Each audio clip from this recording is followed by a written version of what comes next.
Hello, everyone. A very beautiful morning, beautiful afternoon, and beautiful evening to every one of you. So, in today's video, we have a special guest in the house. You know, I always call her my matron, but each time I call her my matron, she's always smiling. So, Becca is somebody I've been following long before I came into the United Kingdom. So, she's just like a mentor to me. And so, then we met again in the NHS. So today, Becca will be telling us about her highest paid wages. Just so when you are coming or if you're in the NHS, you know what you have to expect and you know what you have to expect if you are in the care home in terms of the wages. So Becca, good to have you here. So please introduce yourself to us. All right, thank you very much, Violet, and hi to all Violet followers. Violet Gang. So my name is Becca. I'm originally a nurse from Ghana in West Africa, and now I'm practicing as a registered nurse in the United Kingdom. I'm a mother, I'm a YouTuber, I'm everything, every good stuff in between. As Violet said, I was originally in the NHS, so I came from West Africa straight to the NHS, and I was working in the endoscopy unit. And then I took a U-turn, you know, moving from a specialty unit straight into the care home. So I've been in the care home for over a year. I was in the NHS for a year, and I've been in the care home for a little over a year since I moved to the UK. Well done, Becca. You know, the good, the bad, the ugly, and every good stuff and bad stuff in between. So I was in the NHS, and as you said, I had my downside. I've seen the countryside. I've seen the city life. I was in Ashford, Kent. I moved to London, so I have seen country life. I've seen city life. When you talk about job, I have worked in NHS. I've worked in specialty units, and now work in care home. I've done agency shift in 6 different NHS trusts. Wow. I've seen a lot, yeah. So when I came to the UK agency in 3 months after I came to the UK, that was 2 months after I had my NMC pin. I started in agency. I saw a lot. Like, I mean, there are things that I can't say. I nursed COVID patients. I worked in A&E, trauma and orthopedics. At a point, I was even doing pediatrics. Because sometimes they need nurses to do pediatrics. But because I had that, you already have the experience, obviously. From exactly. Once I have that A&E background, they are looking for pediatric A&E nurses. They'll just call me. So I saw a lot. So to talk about the salary in NHS, to be honest, the NHS salary is like, okay, as at that time, because that was prior to agenda for change. I left the NHS when the agenda for change was just being implemented. Somebody will say the difference is not significant, but at least it's some coins adding to your salary. So the lowest salary I ever had in NHS was 1,570 as a band 5 nurse. But the good news is that in the NHS, you can do the agency shift. And mostly in the NHS, other NHS trusts.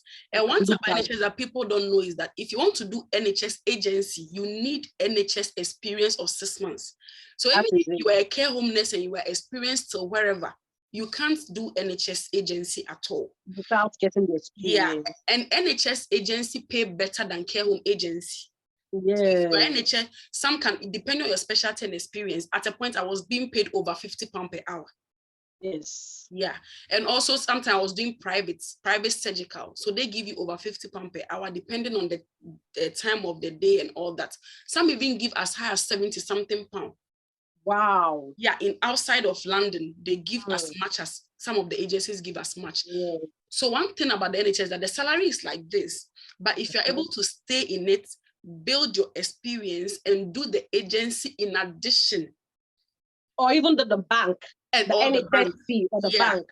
Because now I'm being told that you have what we call the hot shift, isn't it? Yes, we have the hot shift. Yeah. So with the hot shift, you're able to do 2 hot shifts in a week. That's about 500 and something for those 2 shifts. So if you are strong and you stay and you're able to do 8 hot shifts in a month, that's 2K. Then if your salary itself is like 2,000, if you put it together, it's like 4K. And yeah, and if you are lucky and you live in a low cost area, that is not London, your rent is good. It means you can rent less and you save more. So the NHS salary is like this, but it's not as bad. Because one thing is that you build experience in the NHS. In the NHS, to every year there is a salary increment. So you move ahead in the ladder. You are able to, move on the Even line. if it So starts. yeah, and because one NHS experience and you leave to go and do agency, nobody will give you like rubbish money. They'll actually give you good money. So that is one good thing about the agency. So the salary was like this, but I mean, you have ways of supplementing your income, which salary. I've about on my channel, how to earn 4,000. Because I did when I was in NHS, I earned £4,000 before, not once, not twice, because I was doing the agency in addition to my endoscopy work I was doing. Now I moved to the care home, and it's not like it's just a care home anywhere. It's in London. You know, London cost of living is high. So the money is good, but the cost of living is also high. And there's one thing I've realized about London is that I don't know how it works, but once you move to London, your lifestyle also changes. Your lifestyle will change. So, like for me, let me talk for myself. I don't usually cook. I like to cook. But when I feel like I don't have time to cook, I won't waste time. I'll just pass behind my house. I have a Ghanaian restaurant that is just 3 minutes drive from my house. Which was not in Ashford. No, you don't have it in Ashford. You spend more because you get all the amenities close by. Exactly. So I just drive 3 minutes to the back of my house. I buy my Ghanaian wache, my Ghanaian jollof. You have places to go. You are not kept indoors. Every off day that I have an occasion to attend. So all of this, you get the money, but you spend it. If you're not very disciplined and wise, you work and you're not making the money. So one thing about the care home is that the money is good, but if you are doing care home, if you get a care home that is outside London, that pays well, or even that is inside London, that pays better, and then you are able to be wise about your savings, it is also good. So now let me do the comparison. Okay. My highest salary in NHS without agency. So I'm not going to talk about agency because I didn't do the agency in my trust. And I never did a bank shift in my trust because of a lot of multiple reasons I can't talk about. So I never did agency bank shift in my trust. I was only doing my contracted hours in my trust. So I was contracted 37.5 hours, which is it's supposed to be 3 long shifts a week. But because I was working in specialty unit, I was doing 4 shifts because our shifts were only 3 hours. Yeah. So at the end of the month, I get around, as I said, I get around 1,570. But there was this particular month that I sold my annual leave. So I got to work more. So I got around 2,800. Wow. Yeah, that was my highest because I sold 2 weeks of my annual leave back to the trust. So adding all that, I got 2,800. That was in the NHS. Then when I moved to the care home, I'm contracted originally 42 hours, which is 3 long shifts and 4 long shifts alternatively. So because I do nights, I can do 4 shifts, 3 shifts, 4 shifts, 3 shifts. But because we are always short staffed, I tend to do almost all my overtime in the home because I feel like now I'm comfortable. I know the residents and everything. So I don't feel like jumping about. I used to do that, but I stopped because it's too stressful.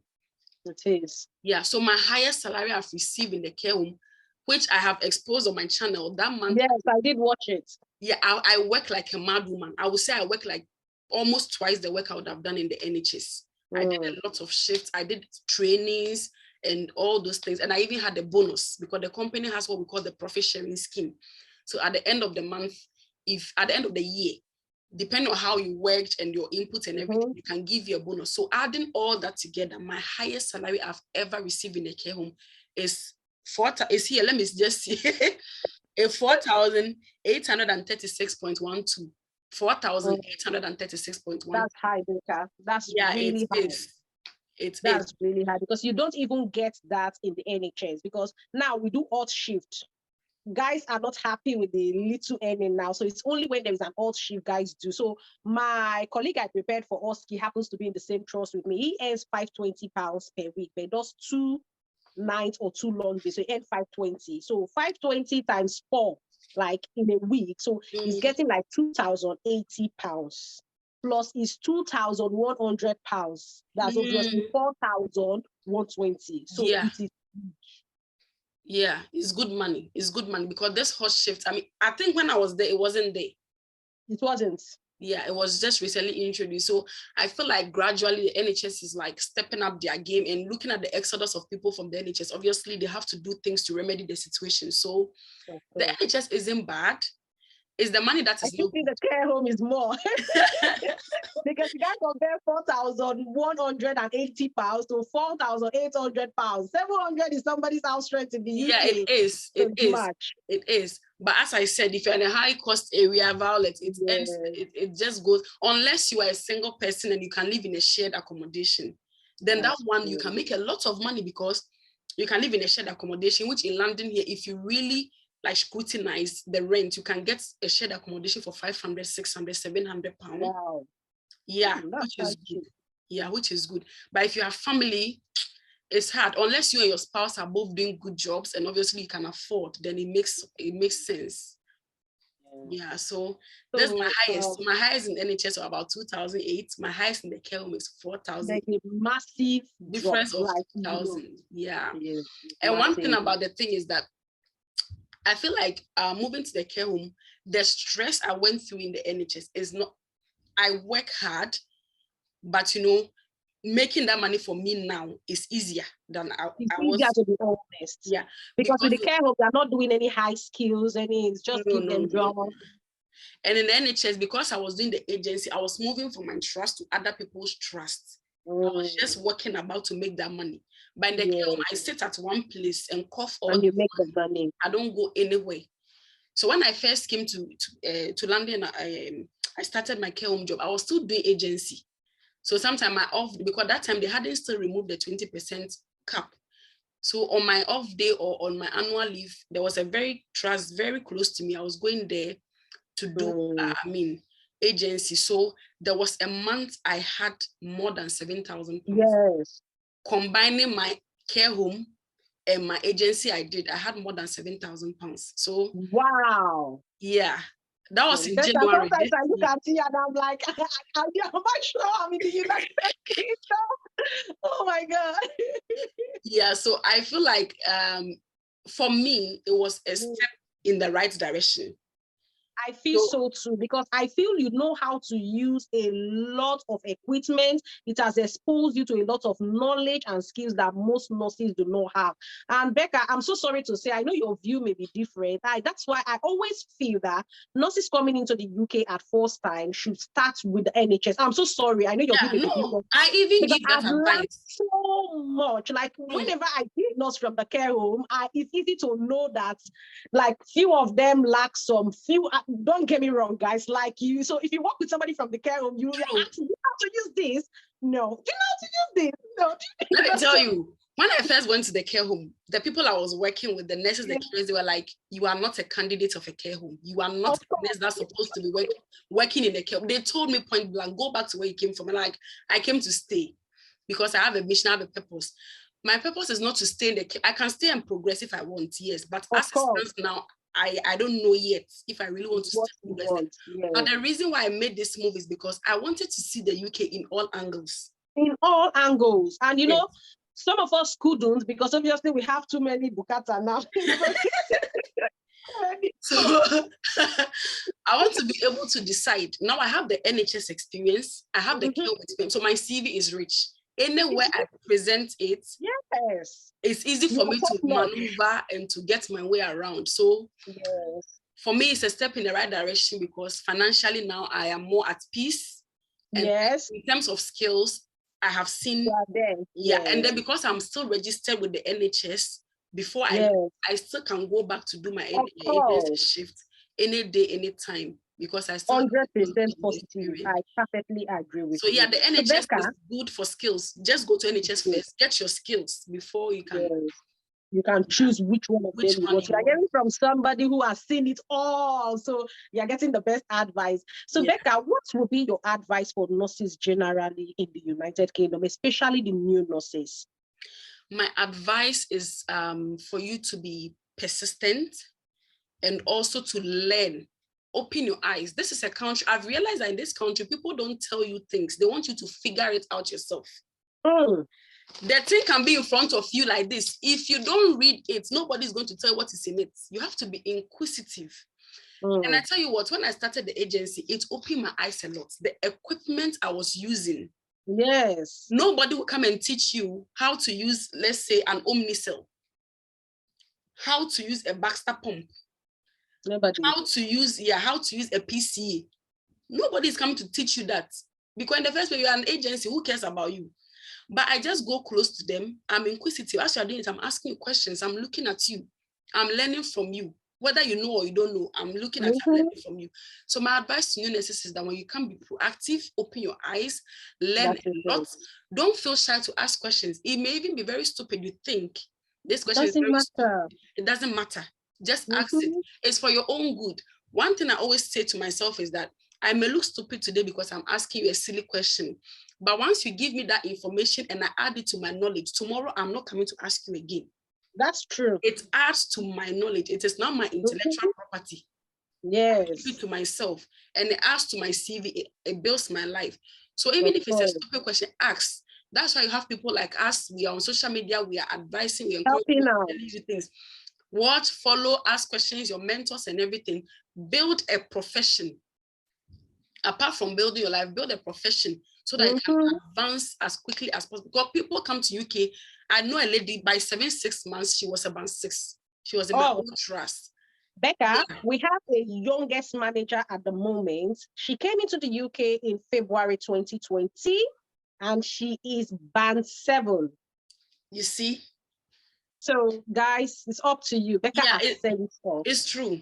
So once you want to progress, if they see that you are proactive, I tell you what, if I was still in the NHS, you should have been about 7 by now. Yes, if you wanted, because I know you didn't want position. No, I didn't want to. That time I was like on top of my game, but I just don't want that stress and position. No. Yes. So learn a lot, ask questions, be proactive, open your eyes, open your ears.